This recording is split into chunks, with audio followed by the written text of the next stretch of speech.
চাবচোন এটা খুব ধুনীয়া এডি ষ্টনৰ এটা ছেট দেখুৱাইছোঁ। এইটো থাকিব আপোনালোকৰ ইয়েৰিংটো আৰু থাকিব আপোনালোকৰ এটা লকেট। এইটো চাওকচোন, লকেটটো বিৰাটেই মৰম লগা হয়। এইটো গোটেইটো এডি ষ্টনৰ হয়। চাওক, এইটো থাকিব ডাৰ্ক পিংকত আৰু হোৱাইটত থাকিব। এইটো লেচটো চাব বিৰাট ধুনীয়া হয়। এইটো হ'ল বেক চাইডটো, ফ্লাৱাৰ মটিভত আছে। পিয়'ৰ কপাৰ বেছ গ'ল্ড প্লেটেড কৰা আছে। এইটো চাব ইয়েৰিংটো হ'ব এনেকুৱাকৈ। এইটো চাওক ইয়েৰিংটো, এইটো হ'ল বেক চাইডটো ইয়েৰিঙৰ, এইটো হ'ল ফ্ৰণ্টটো। চাব খুব ধুনীয়া হয়, গোটেই এডি দিয়া কৰা আছে।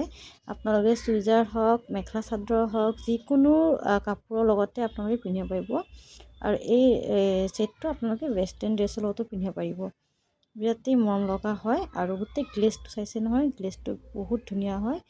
এডি ষ্টনত পিয়'ৰ গ'ল্ড প্লেটেড কৰা আছে। চাওক বিৰাট ধুনীয়া হয়। চেইনটো থাকিব 18 ইঞ্চৰ আৰু ফ্লেটত থাকিব। বেক চাইডে এছ থাকিব। এইটো মই দেখুৱাই দিছোঁ এছটো, চাই ল'ব। লাগিলে স্ক্ৰীণত দিয়া নাম্বাৰত মোক হোৱাটছআপ কৰিব, হোৱাটছআপ নাম্বাৰটো দিয়া থাকিব।